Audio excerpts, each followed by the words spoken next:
ನಾನು ಅದನ್ನು ಒಪ್ಪಲಿಕ್ಕೆ ಪ್ರತ್ಯೇಕ ಸಭೆ ಮಾಡೋದು ಮತ್ತು ವಿಜಯೇಂದ್ರ ಮತ್ತು ಯಡಿಯೂರಪ್ಪ ಅವರಿಗೆ ನೀವು ಬೈತಾ ಇರೋದು ಅದಕ್ಕಾಗಿ ನೋಟಿಸ್ ಕೊಟ್ಟಿದ್ದಾರೆ ಅಂತ. ಪ್ರತ್ಯೇಕ ಸಭೆ ಎಲ್ಲಿ ಐತ್ರಿ?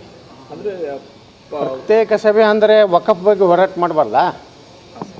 ವ್ಯಾಪಕವಾಗಿ ಕರ್ನಾಟಕದಲ್ಲಿ ವಕಫ್ಗೆ ಕಾನೂನಂತ ತಿದ್ದುಪಡಿಯನ್ನು ನಮ್ಮ ಪ್ರಧಾನಮಂತ್ರಿಗಳು ತರ್ತಾ ಇದ್ದಾರೆ. ವ್ಯಾಪಕವಾಗಿ ಜನ ಕೊಡ್ತಾ ಇದ್ದಾರೆ, ಪಕ್ಷ ಭೇದ ಬಿಟ್ಟು ಜನ ಕೊಡ್ತಾ ಇದ್ದಾರೆ. ಸಮಸ್ತ ಹಿಂದೂಗಳು ಮಠ ಮಂದಿರಗಳು ಇವತ್ತು ವಕಫ್ ಆಗ್ತಾಯಿದೆ. ವಿಜಯೇಂದ್ರ ಏನೂ ಕೆಲಸ ಮಾಡ್ತಾಯಿಲ್ಲ.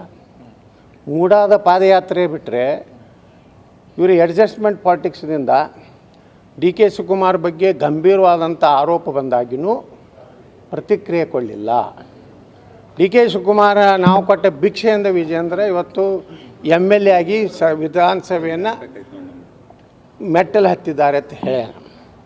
ನಿನ್ನೆ ನಾನು ಹೇಳಿಕೆಗೆ ಒಂದು ಸ್ಟೇಟ್ಮೆಂಟ್ ಕೊಟ್ಟ. ಹೌದು, ವಿಜಯೇಂದ್ರ ಬಂದು ನನ್ನ ಬಳಿ ಸಹಿ ಮಾಡಿಸ್ಕೊಂಡಿದ್ದು ಖರೆ. ಹೀಗೆಲ್ಲ ಹೇಳಿದ ಮೇಲೆ ಮತ್ತು ಯಾವ ಹಿಂದೂ ಕಾರ್ಯಕರ್ತರು ಕೊಲೆ ಆದಾಗ ಏನು ಗಣಪತಿಯ ಒಂದು ವಿವಾದದಲ್ಲಿ ಏನು ಮಂಡ್ಯ ಜಿಲ್ಲೆಯಲ್ಲಿ ಒಂದು ದೊಡ್ಡ ಗಣಪತಿಯನ್ನೇ ಇವತ್ತು ಪೊಲೀಸರು ಒಯ್ಯಾಗ ತಾವು ಹೋಗಲಿಲ್ಲ, ತಂಡ ಮಾಡಿ ಕಳಿಸಿದ್ರು. ವಕಫಕ್ಕೂ ತಂಡ. ಯಾರಿಗೂ ನಾವು ಮುಸ್ಲಿಮರಿಗೆ ಕಟ್ಟಾಗಬಾರ್ದು, ಎಲ್ಲರ ಜೊತೆ ಸಾಚ ಇಡಬೇಕು ಅನ್ನೋಂಥದ್ದೇನು ವಿಜಯೇಂದ್ರನ ಚಟುವಟಿಕೆ ಇದೆಯಲ್ಲ, ಅದ್ರ ವಿರುದ್ಧ ಹೋರಾಟ ನಿರಂತರ. ಇದಕ್ಕೆ ಪಕ್ಷ ಅಧಿಕೃತವಾಗಿ ನೋಟಿಸ್ ಬಂದ ಮೇಲೆ ಉತ್ತರ ಕೊಡ್ತಾರೆ. ಯಾವುದು ಅದೇ ನನಗೆ ಅಧಿಕೃತ ನೋಡ್ರಿ, ನೀವು ಹಂಗೆಲ್ಲ ಮಾತಾಡಬೇಡ್ರಿ, ಕೇಳೋ ಪ್ರಶ್ನೆ ಕೇಳ್ರಿ. ನೀವು ಹಂಗೆ ಮಾತಾಡೋಣ ಏನಾಗ್ತೈತೆ, ನೀವು ವಿಜೇಂದ್ರ ಪರವಾಗಿ ಮಾತಾಡ್ಲಕ್ಕ ಕ್ಲಾರಿಟಿ. ನೀವು ಹಂಗೆಲ್ಲ ಅಂಜಿಸಿ ಬಂದಿಸಿ ಅಲ್ಲೇ ಒಬ್ಬ ಅದಾನ, ಅಲ್ಲಿ ಅವ ಯಾವ ಪಾಟೀಲ್, ಅವ ಚಿದಾನಂದ ಪಾಟೀಲ, ಅವ ಅಲ್ಲಿ ಡ್ಯಾನ್ಸ್ ಮಾಡ್ಲಕತ್ತಿರ್ಬೇಕು, ವಿಜೇಂದ್ರ ಮನೆ ಮುಂದೆ ಪೇಡಿ ಹಂಚಲಕತ್ತಿರ್ಬೇಕು.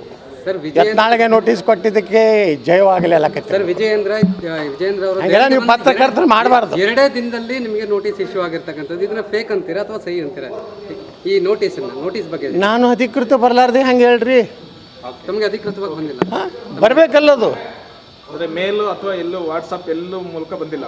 ವಾಟ್ಸಪ್ ನೀವು ಅಧಿಕೃತ ಅಂತ ಹೇಳ್ತೀರೇನು? ಅವ್ರದ್ದೇ ನಂಬರ್ ಅಂತ ಏನು ಗ್ಯಾರಂಟಿ ಐತಿ? ಕಚೇರಿಯಿಂದ ನಿಮಗೆ ಬಂದಿಲ್ಲ, ಅವ್ರದ್ದೇ ಫೋನ್ ನೋಡ್ರಿ, ವಾಟ್ಸಪ್ನಾಗ ಬಂದೈತೆ ತಿಳ್ಕೊರಿ. ಇದು ಯಾರು